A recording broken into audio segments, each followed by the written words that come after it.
عام انتخابات 2024 applet tribunals کی طرف سے اپیلوں پر فیصلوں کا آج آخری دن ہے۔ امیدواروں کی نظرثانی شدہ فہرست کل جاری کر دی جائے گی۔ 12 جنوری کو امیدوار کاغذات نامزدگی واپس لے سکیں گے۔ 12 جنوری کو ہی امیدواران کی حتمی فہرست جاری کر دی جائے گی۔ ابراہیم عباسی اس متعلق مزید آگاہ کریں گے۔ جی ابراہیم۔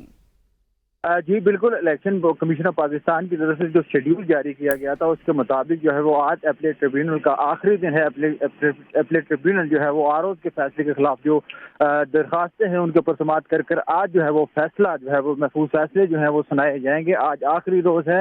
ملک بھر کی جو ہائی کورٹس ہیں وہ ان کے اندر جو اپیلیٹ ٹریبیونل جو موجود ہیں وہ آج جو ہے وہ اپنے جو ریزرو فیصلے ہیں وہ سنائیں گے، اور تمام فیصلے جو ہیں وہ آج ہائی کورٹ سے جو ہے وہ شیڈیول کے مطابق جو ہے وہ سنانے ہیں۔ اس کے ساتھ اس کے بعد 12 تاریخ تک جو ہے وہ کوئی بھی کینڈیڈیٹ جو ہے وہ اپنا کاغذات نامزدگی جو ہے وہ واپس لے سکتا ہے، یا پھر اس کے بعد جو ہے وہ 13 جو ہے وہ جنوری کو جو ہے الیکشن کمیشن کی جانب کے جو آر او تعینات کیے گئے ہیں مختلف ڈسٹرکٹس میں، وہ جو ہے وہ کینڈیڈیٹس کو جو ہے وہ اپنے ان کے انتخابی نشانات جو ہے وہ الاٹ کریں گے۔ جی بہت شکریہ ابراہیم عباسی۔